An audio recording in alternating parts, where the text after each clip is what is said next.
Assalamualaikum warahmatullahi wabarakatuh.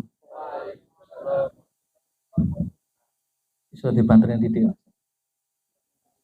cek penceramah nasional langsung.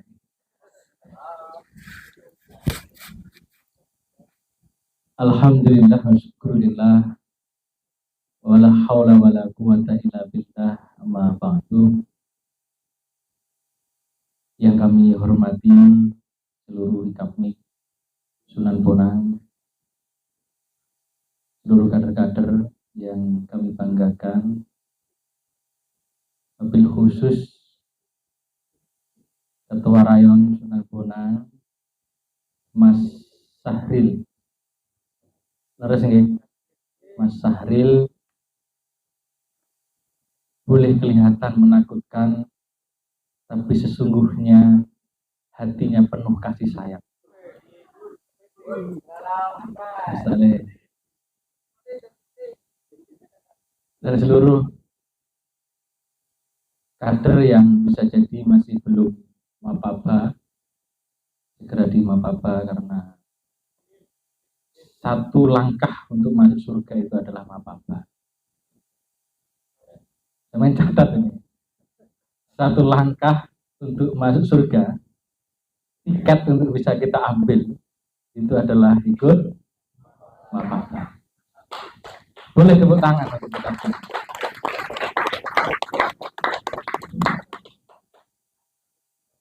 Pasti ada yang bertanya, apa alasannya, Ustaz? Karena di PMI itu mengambil peran sebagai atau mencetak khalifah fil ard. Dan itu perintah Tuhan di dalam Al-Quran. Oleh karena itu, kalau sampai menyiapkan menjadi pemimpin, itu sudah mengambil satu tiket, satu langkah untuk masuk surga. Subhanul yaum rijalul ghad. Pemuda hari ini adalah pemimpin atau penerus masa depan bangsa ini. Kalau PMI tidak menyiapkan kader-kader terbaik, ya sulit nanti untuk masuk surga. Nah, ini nanti kita bicarakan dalam konteks Maulid Nabi. Ini karena yang saya hadapi ini kan intelektual, para pemikir. Saya lihat rambutnya itu sudah banyak yang merah gitu, atau putih, itu berarti kan pemikir. Ini nanti kita coba untuk melihat jalur-jalur yang dilakukan oleh Nabi yang menjadikan Nabi itu manusia yang istimewa. Itu apa yang dilakukan oleh Nabi? Nanti kita lihat. Sebelum itu saya kira ini menjadi penting ya, karena cinta kita kepada Nabi itu tidak bisa kita hitung dengan matematis. Tidak bisa kita ukur dengan ukuran 1 sampai 100, 1 sampai 1000. Mengapa? Karena Kanjeng Nabi itu hidup untuk umatnya. Kanjeng Nabi hidup, kehidupan beliau itu betul-betul untuk umatnya dan bagaimana umatnya nanti itu selamat di akhirat, selama di dunia dan selama di akhirat. Maka apa yang kita lakukan malam hari ini sudah sebenarnya tidak cukup. Pengabdian kita untuk bagaimana menyenangkan Kanjeng Nabi itu belum cukup. Mengapa? Karena Nabi Muhammad hidupnya itu untuk umat, untuk kita semua ini. Sampai sebelum wafat beliau juga masih berpikir untuk umatnya. Ya setidaknya kita melakukan apa yang dicintai, apa yang disenangi oleh Kanjeng Nabi, yaitu kita bersolawat kepada Kanjeng Nabi. Saya ingin mengawali, karena ini juga ada tasyakur, sebelum kita membicarakan tentang maulid, saya ingin sedikit sekali untuk membicarakan tentang tasyakur. Satu tempat untuk menempa panjenengan sebagai seorang pemimpin. Ini kemarin saya juga dihubungi Mas Le Jemal, ya, Le Ajmal Mahron. Saya dihubungi, kalau malam minggu saya tidak bisa. Saya dihubungi hari Minggu malam. Ini kebetulan Minggu malam. Akhirnya saya lihat, saya bisa seharian. Tadi saya juga masih keliling, baru jam 6 malam. Saya nyampe dari Juanda mendampingi Kiai Haji Adnan Anwar. Beliau itu pencetus pendiri, salah satu pencetus pendiri PKPNU. Kalau banyak pernah dengar PKPNU, beliau adalah instruktur nasional. Yang sampai hari ini beliau itu keliling Indonesia untuk memberikan semangatan bahwa berjuang di NU itu tidak sia-sia. Berjuang di NU itu adalah pilihan untuk nanti kita diakui sebagai santrinya Mbah Hasyim. Ini luar biasa keliling-keliling. Tadi saya dampingi juga ke Pondok Pesantren Asadili. Di situ ada acara dialog kebangsaan. Saya nggak nyebutkan apa acaranya, nanti cari di TikTok, sudah viral hari ini. Malang hari ini viral untuk kegiatan itulah saya kira. Saya nggak usah ngomong. Takutnya dikira nanti saya kampanye. Ya, nanti nggak bisa dicek. Tasyakur itu menjadi penting. Karena kalau kita mau menghitung nikmat Allah yang diberikan ke kita ini, kita tidak nutut. Apalagi ketika kita kemarin masih ingat COVID ya. COVID itu kalau pakai selang oksigen itu rupanya hitungannya itu per hari itu jutaan. Kalau 30 hari sampai jangan sampai yang sakit itu ya, jangan sampai yang orang lain yang sakit itu. Ada yang di Jakarta sekarang lagi sakit, yang lagi viral itu, yang di TikTok lagi viral yang sakit dan banyak yang mendoakan. Nggak tahu mendoakan apa, tapi ada yang viral. Nah, tahu nggak sampai yang sakit hari ini? Sama ini up to date nggak sih?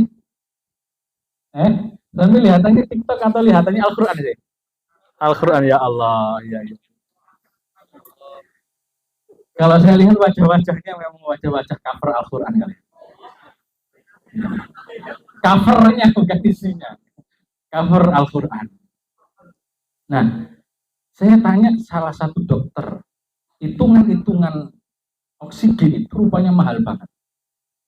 Nah, ketika saya berpikir setiap hari masih bisa bernafas, itu rupanya adalah nikmat yang sangat mahal. Maka panjenengan andaikan tidak punya uang itu biasa saja. Yang penting masih bisa bernafas itu sudah alhamdulillah. Ini penting. Tasyakur ini, bersyukur atas nikmat ini luar biasa. Sampai apalagi dipilih menjadi manusia-manusia yang bisa melakukan tholabul ilmi di jenjang sarjana. Ini luar biasa ya. Panjenengan ini adalah pilihan-pilihan. Ya walaupun dalam perjalanan kuliah itu bisa jadi ada yang jalur putih, jalur hitam, atau jalur remang-remang. Ini ada juga begitu. Saya masih ingat di 13 tahun yang lalu lah, saya itu sama dengan panjenengan. Ya 2009 ya. Itu berarti kan 14 tahun yang lalu. Saya itu posisinya sama dengan jenengan. Ada yang melakukan tholabul ilmi itu dari jalur putih, jalur hitam, dan jalur remang-remang. Maksudnya apa?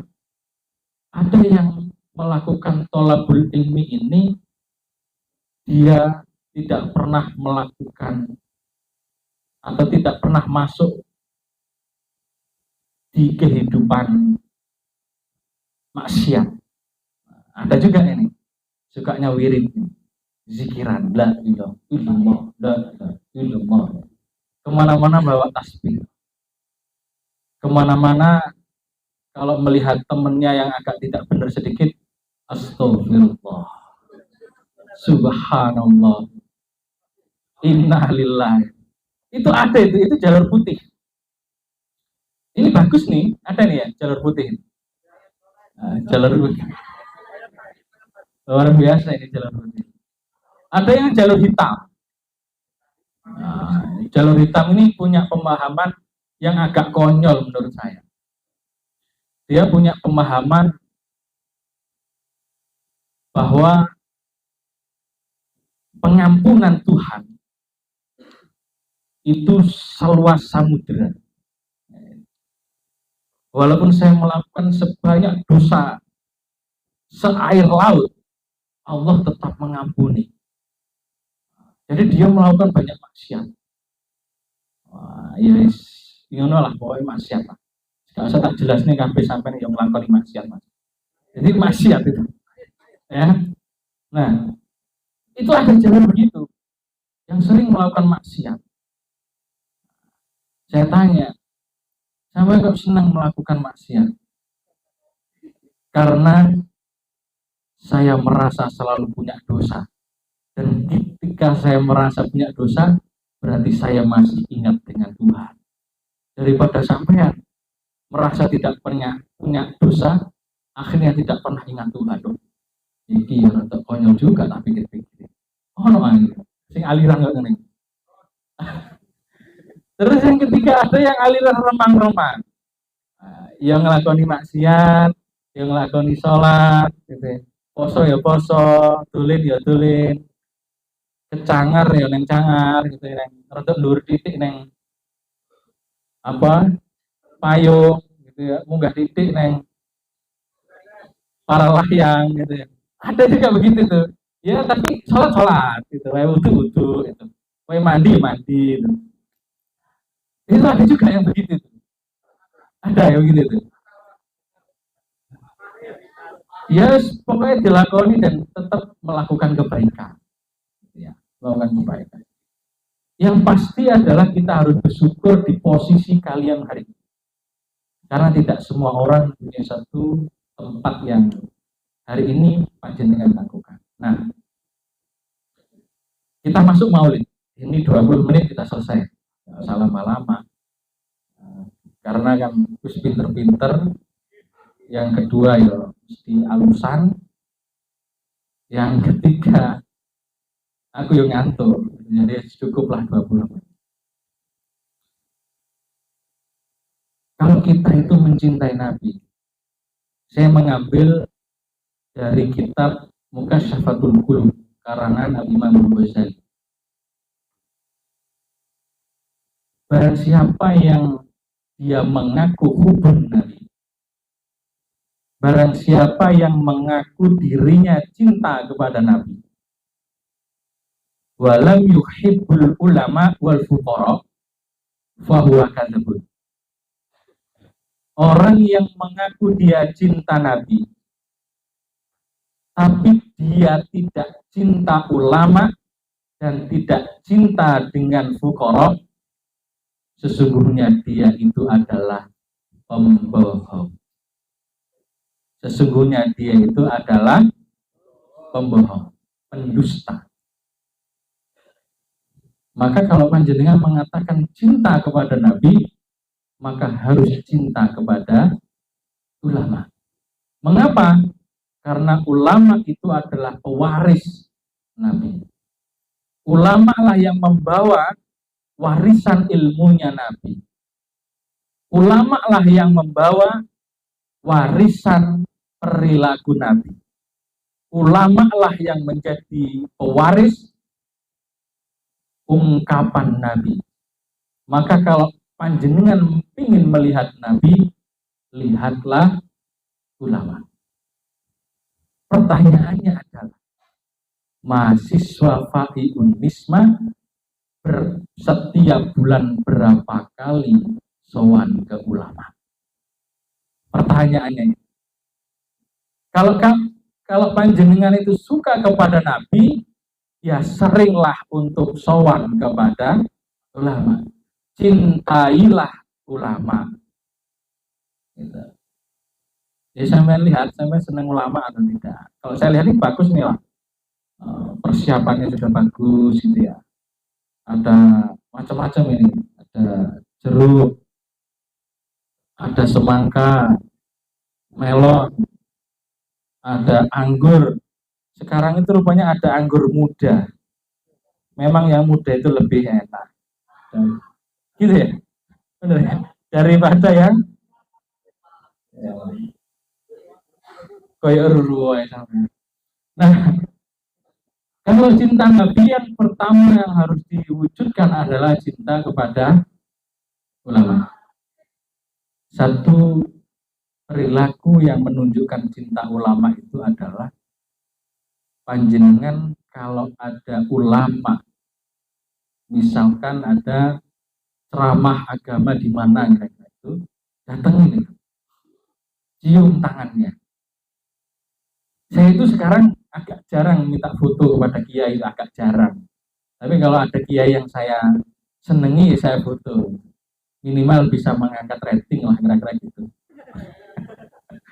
Lumayan ya gitu ya. Lumayan. Oh, Pak Imam ini pernah foto Gus Muafik kemarin itu. Kan lumayan ratingnya rada naik titik lah. Misalnya diundangi rada larang titik lah. Misalkan Gus Miftah saya foto. Ini mau nanti Gus Ikdam saya mau foto lah. Ya, yang saya yakini begini. Saya cium tangan ke ulama, ke kiai itu, saya punya keyakinan bahwa saya cium kiai si A ini pernah nyium tangannya gurunya si kiai. Gurunya si kiai pernah mencium tangannya gurunya. Gurunya mencium gurunya, gurunya mencium tangan gurunya, sampai mencium tangannya Kanjeng Nabi Muhammad Sallallahu Alaihi Wasallam. Karena lewat Jawa Dewi itu kayaknya rada angel mau nyium tangannya Nabi langsung. Ada yang pernah mencium tangannya Nabi langsung? Allahumma sholli ala Muhammad. Kita ini gini. Ini ketika saya mendengarkan mas-masnya melantunkan maulid, tiba sholawat dan sebagainya, saya itu pasti terenyuh, pengen nangis itu rada angel, tapi eling utang akeh ini rada iso gampang aja. Tapi ketika saya mendengarkan maulid, mendengarkan sholawat, rindu ini memuncah, gitu. Rindu yang sangat pengen ketemu kepada sesuatu yang dicintai. Sampai pernah rindu enggak sih? Wajah-wajahnya kayaknya nggak pernah rindu. Bagaimana sih rasanya rindu itu? Berat ya. Yang biasa saja itu berarti dia belum rindu yang sejati. Karena rindu yang sejati itu, dia tidak bisa melakukan apapun tanpa dia ingin mengetahui atau ingin mengetahui kondisi orang yang dirindukan. Yang perempuan biasanya kan tanyanya banyak. Mas sampean di mana? Sudah makan belum? Waktunya kuliah. Dan seterusnya. Pertanyaan itu banyak sekali. Kalau nggak dijawab, marah. Itu sebenarnya dia itu rindu. Rindu itu berat. Biar saya saja yang rindu, jangan kalian. Ya, gitu ya. Rindu kepada Kanjeng Nabi itu, nggak ada sama yang pernah ketemu Kanjeng Nabi enggak sih? Belum ya. Orang yang pernah ketemu dengan Kanjeng Nabi, ya, dia pasti merindukan pertemuan itu. Pasti itu. Orang yang pernah ketemu dengan Kanjeng Nabi pasti akan menunggu, mengharap pertemuan itu akan kembali. sama kayak jenengan, misalnya liburan 1 bulan, gitu ya, kepingin kembali pada waktu kuliah dan bertemu kepada orang yang dirindukan. Itu kepada manusia biasa, apalagi kepada Kanjeng Nabi. Oleh karenanya, caranya adalah kita selalu membaca sholawat. Wis salah, sampai gak yakin, ya kebajut. Harus yakin, baca sholawat yang banyak setiap hari. Ya setidaknya 1000 lah setiap hari. Sampai Nabi minta kepada Allah, ya Allah, saya kepingin ketemu Kanjeng Nabi. Mosok Gusti Allah kan memberikan kesempatan untuk bertemu kekasihnya, bertemu manusia yang sangat mulia, yang wajahnya kalau panjenengan bisa melihat tidak akan pernah lupa wajah, tidak akan pernah lupa dengan rasa rindu itu, rasa indah itu, rasa yang tidak pernah kita rasakan, yang itu tidak bisa kita ungkapkan rasa itu, yaitu adalah kerinduan sejati. Kalau masih tidak pernah merasa kerinduan sejati, berarti belum pernah merasakan punya kekasih sejati. Nah, sampean terserah punya kekasih sejati atau tidak. Nah, yang kedua, misal rutok iki terus biar, enggak usah kakek, enggak usah banyak-banyak. Yang kedua adalah orang yang mengaku dia adalah pecinta Rasulullah, maka dia harus cinta kepada fuqara, cinta kepada orang miskin.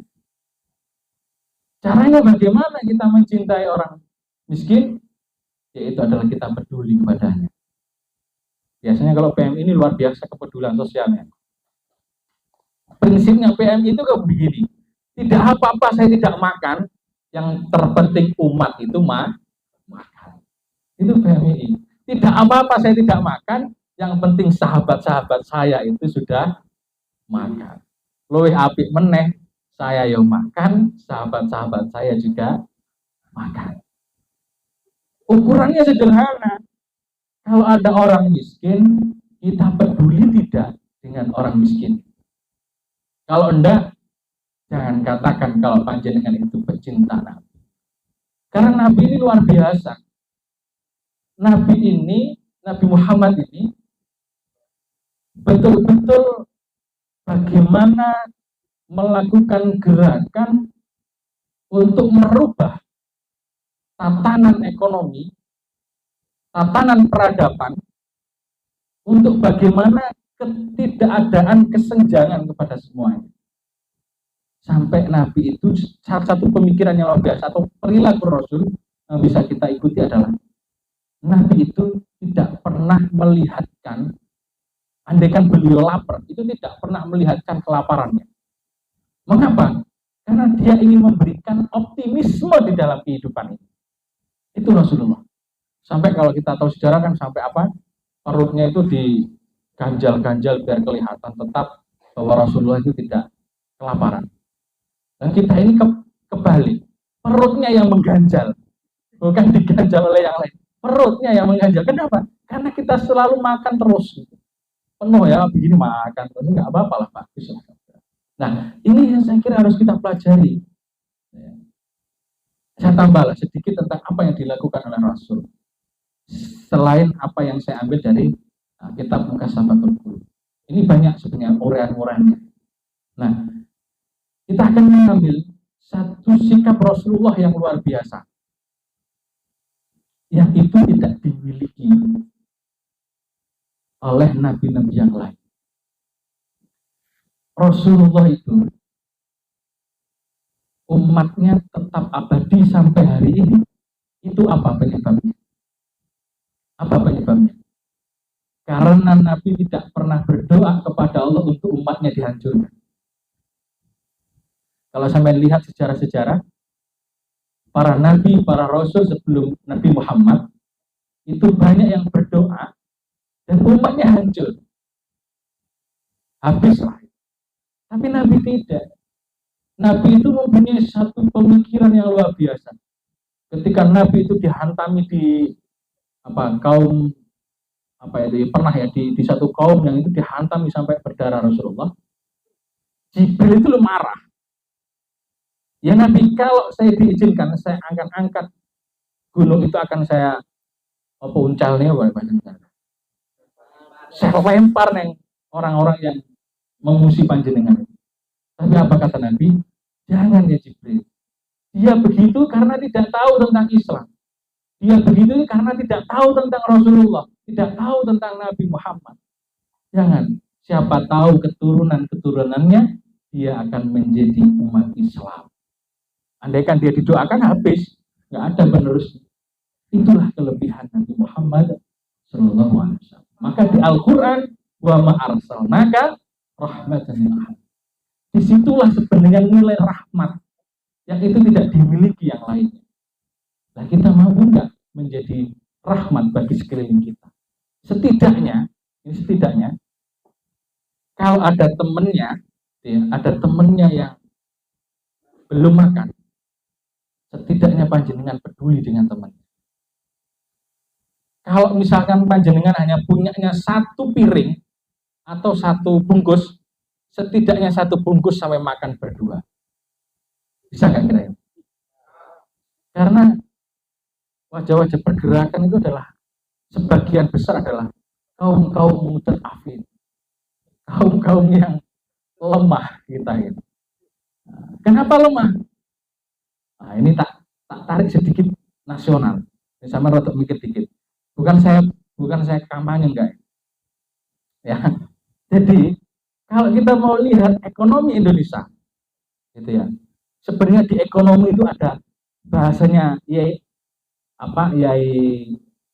Anwar tadi, Yai Adnan Anwar, itu ada intoleransi ekonomi.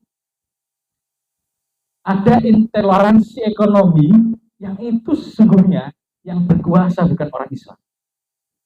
Benar enggak? Siapa yang berkuasa? 9 naga atau Piro Senaganya? Sudah 18 atau berapa? Ya. 9 naga itu sesungguhnya kalau kita mau lihat itu adalah intoleransi ekonomi. Intoleransi ekonomi. Kita tidak beri kesempatan untuk kaya, sahabat. Kita ini tidak diberikan kesempatan untuk kaya.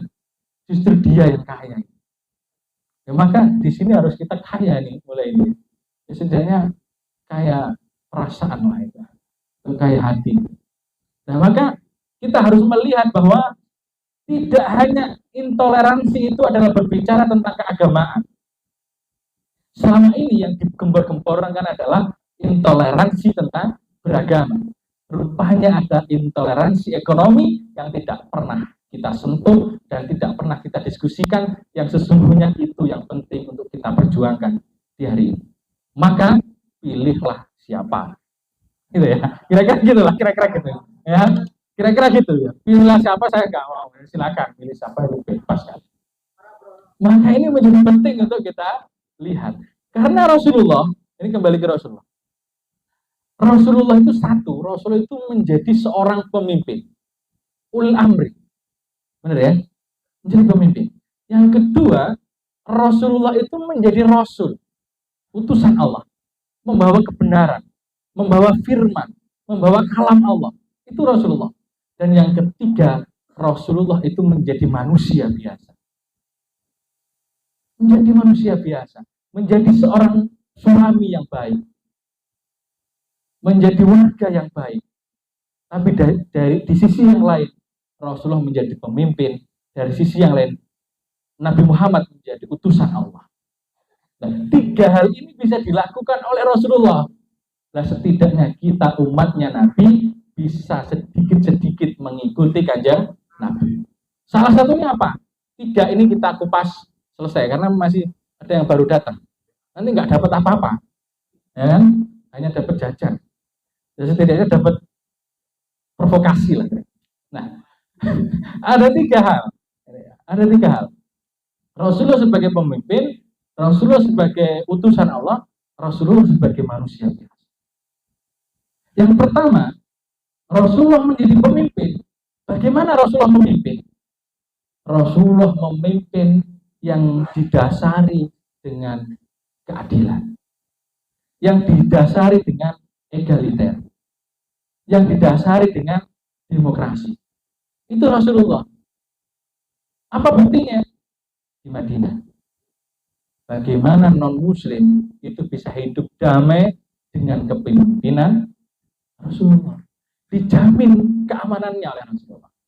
Lek sampean ikut ke saya, ikut Islam, ikut aturan, gitu ya. Ada piagam Madinah yang dibuat oleh Rasulullah itu, sampean aman. Karena ini adalah kekuasaan kami. Aman. Tapi kalau nggak ngikut ya, konsekuensinya adalah aturan-aturan. Nabi sudah menerapkan itu. Dan diterapkan betul. Problemnya di Indonesia adalah banyak undang-undang yang dibuat tapi tidak pernah dieksekusi. Banyak peraturan yang dibuat tapi lemah implementasi. Ini siapa yang salah? Saya nggak mau ngomong siapa yang salah. Karena ini maulid Nabi. Kalau diskusi yang lain monggo, tapi ini maulid Nabi. Di dalam maulid Nabi tidak boleh menyalahkan satu dengan yang lainnya. Nah, yang kedua, karena direkam ini, kalau ngomong macam-macam kan, yo bahaya tak. Yang kedua, Nabi Muhammad sebagai utusan. Sebagai utusan, Nabi Muhammad punya satu titel yang harus dimiliki sebelum dia menjadi utusan. Apa itu? Al-Amin. Kok Al-Amin? Kleru ya? Kok dikira itu? Al-Amin ya? Al-Amin. Dapat dipercaya. Itu kok masuk? Ya. Enggak. Saya enggak mau giring ke sana. Memang benar Rasulullah itu kan punya gelar Al-Amin. Sebelum menjadi seorang Rasul, beliau itu sudah mempunyai gelar Al-Amin. Dapat dipercaya. Maka seorang Rasul harus dapat dipercaya. Kalau nggak dapat dipercaya, maka umatnya tidak akan pernah ikut. Masyarakatnya tidak akan pernah ikut karena tidak Al-Amin. Ini satu Al-Amin. Yang kedua Rasulullah itu jujur. Rasulullah jujur. Maka orang lain akan mengikuti Rasulullah. Yang ketiga Rasulullah apa? Amanah. Tabligh, paponah dan seterusnya. Ini luar biasa. Maka ketika Rasul mendapatkan wahyu dan wahyu itu disampaikan, maka umat pada waktu itu sebagian tidak setuju dengan itu, tapi lama-kelamaan akan setuju karena apa? Karena sikap Rasulullah menunjukkan tidak mungkin Rasulullah itu berbohong. Lah pemimpin sekarang? Nggak tahu saya. Nggak tahu. Berapa itu yang menjadi janjinya dan berapa yang sudah dilaksanakan janji itu. Mana yang menguntungkan masyarakat, mana yang itu menjajah masyarakat. Yang tahu adalah mahasiswa S1. Kalau lulusan S3 tidak tahu itu. Ya. Sekarang nanti bisa bahaya. Nah, yang terakhir. Monggo nanti dikaji sendiri oleh ketua rakyat. Yang terakhir, Rasulullah itu sebagai manusia biasa. Rasulullah juga mempunyai istri. Rasulullah juga mempunyai anak. Maka jangan sampai berpikir begini. Ustadz Imam, ada satu orang yang sakti. Dia sakti karena tidak pernah makan. Ini tidak masuk akal. Kanjeng Nabi saja itu makan. Manusia biasa. Waktunya makan, waktunya puasa. Waktunya dengan istri. Jangan sampai sok-sokan karena kalian ibadah nanti ya, bukan sekarang. Nanti kalau sudah punya istri. Sekarang kan belum sah. Belum sah gitu. Nah, gurung sah ya. Jangan membuat hukum-hukum lain gitu. Kalau belum sah ya belum sah. Memandang saja dosa, apalagi memegangnya.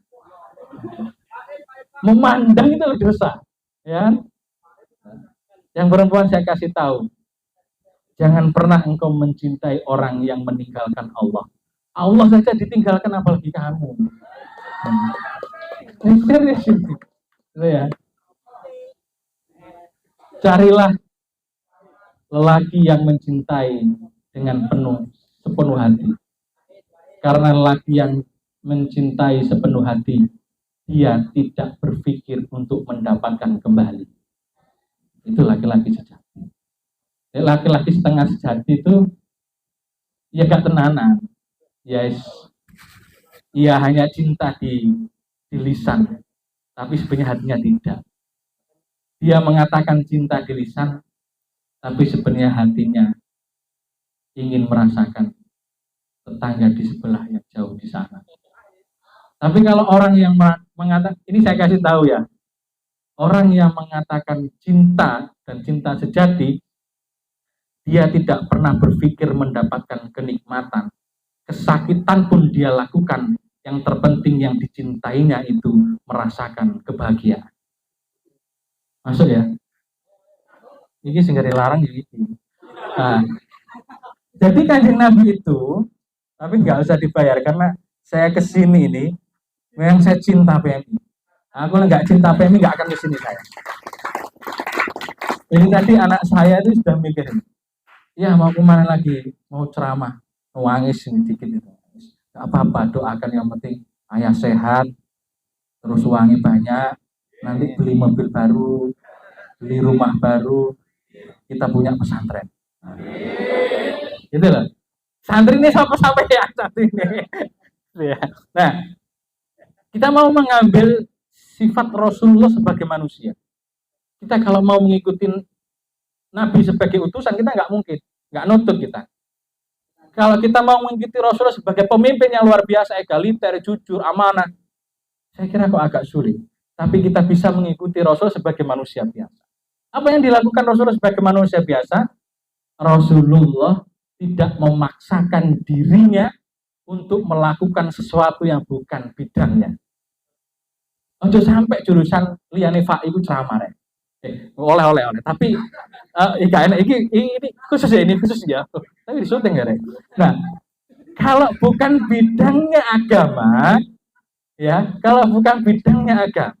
ya ojo ngomong agama. Saken sing Fai. Ya. Rasul itu pernah bertanya kepada sahabat ketika masalah pertanian. Rasul, saya nggak panjenengan yang lebih tahu. Pada sahabat yang paham tentang pertanian. Saya kalau ditanya tentang kedokteran, saya nggak paham. Saya pahamnya adalah dokter bagaimana mengobati orang-orang yang sakit hati, bukan sakit fisik. Gitu. Nah, kalau Fai biasanya kan begitu. Kalau masalah kedokteran, dohir, penyakit-penyakit dohir fisik, jangan tanyakan ke kami. Kami kelasnya lebih tinggi daripada itu, sahabatku. Apa? Yaitu adalah urusan manusia dengan Tuhan. Bukan urusan yang fisik. Fisik ya dokter-dokter yang itu. Nah, maka Rasulullah ini dasar. Rasulullah tidak memaksakan kalau beliau tidak mempunyai satu pemahaman utuh tentang apa yang dilakukan. Justru sahabat yang paham itu yang diberikan kesempatan. Sama dengan begini panjenengan berorganisasi. Kalau panjenengan tidak paham, tidak mampu, ojo memaksakan diri. Oh, yang pantas sebagai ketua rakyat, dorong dengan kebaikan, dorong dengan kesemangatan, dorong dengan sportivitas dan sebagainya. Maka akan jalan dengan baik. Ikuti Kanjeng Nabi. Yang terakhir, apa yang bisa diikuti oleh Nabi sebagai manusia saja, sampai manusia. Kalau mau mengikuti sebagai Rasul, saya kira kok agak sulit. Rasulullah sebagai manusia itu, beliau selalu peduli kepada sekitarnya. Apakah Fatimah sudah makan atau belum? Apakah istrinya sudah maam atau belum? Tetangga-tetangganya sudah maam atau belum? Itu Rasulullah keliling. Mengetahui bagaimana? Apakah masyarakat ini adalah sosial yang baik? Kalau hari ini, masyarakat hari ini bisa mengikuti Nabi yang gampang-gampang ini. Peduli dengan masyarakat sekitarnya. Saya punya keyakinan bahwa tidak ada namanya orang yang tidak makan hari ini. Mengapa? Karena mengikuti Kanjeng Nabi, yaitu peduli dengan sekitarnya. Peduli dengan masyarakat sekitarnya. Untuk saling berbagi, agar tidak merasakan kelaparan. Rasulullah melakukan itu. Nah, kita sebagai umat Rasulullah yang berkeinginan dianggap sebagai umatnya Rasul, ikuti sedikit demi sedikit apa yang dilakukan oleh Kanjeng. Saya kira ini cukup. Oke. Nanti kita lanjut di di tanggal 28 Oktober di dalam saya, di rumah saya rutinan 1 bulan sekali. Sholawatan, ngaji, makan-makan kalau ada yang dimakan. Ya, selos, makan. Terus diskusi babakan langit setelah selesai ngaji. Ya, babakan langit siji loro telu 4 5 6. Lek sing berat berarti babakan langitnya langit pitu. Iki wis kelas Sidratul Muntaha. Kelasnya masalahnya wis berat. Ini tidak cukup dengan doa, tapi perlu dengan ditambah dengan sedekah dan lain-lain. Kita doakan Rayon Sinabunang yang kita cintai ini sebagai rayon percontohan Indonesia dengan program-programnya, dengan aktivitas-aktivitasnya yang itu menjadi embrio, menjadi inspirasi dari rayon-rayon yang lainnya. Apa itu?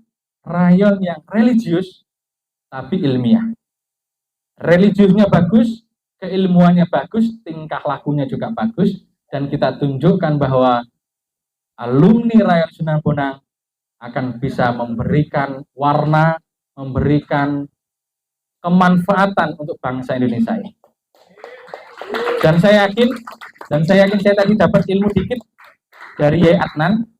Sing penting yakino mesti wujud.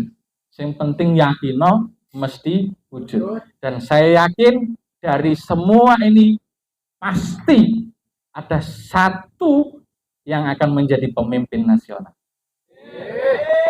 Saya nggak tahu siapa, tapi saya yakin di suatu waktu kita akan buktikan apa yang saya lakukan, saya ucapkan di malam hari. Insya Allah. Kalau kita yakin, wujud. Yakin? Wujud. Yakin? Insya Allah. Amin. Amin ya Rabbal alamin. Kurang lebihnya mohon maaf. Akhirul kalam. Wallahul muwaffiq ila aqwamit thoriq. Assalamualaikum warahmatullahi wabarakatuh.